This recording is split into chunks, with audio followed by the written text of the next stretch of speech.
halkani maanta waxaan igu soo jeedin doonaa qaabka istiimarku u shaqeeyo guryaha sidaas oo tahay halkaas waa main supply ilaa master switch wuxuu u gudbiyaa ama uu controlaa guriga istiimarka oo dhan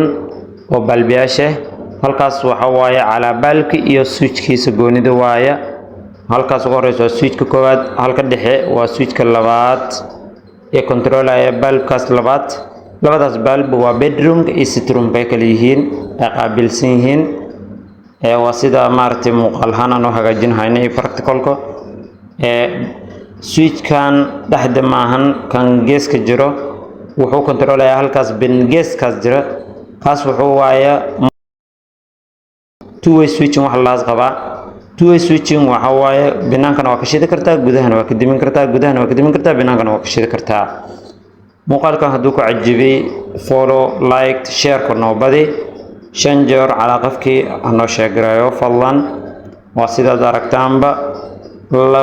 labada qol iyo brandadooda waaya uu saas istiimarka u shaqeeyaa labadan balb waa goor labada qol ilaa kaasito brandada halkan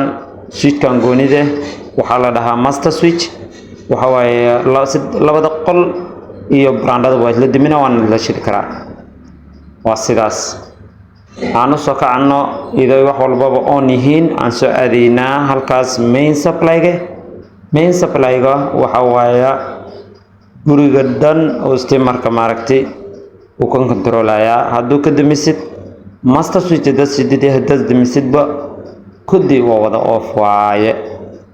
asxaabay la socod wanaagsan cashiro ka badan waan soo jeedin doonaa qofku maaragtay u cajibiyo share hanoo badiyo like ta hanoo saaro follow na hanoo soo dhaha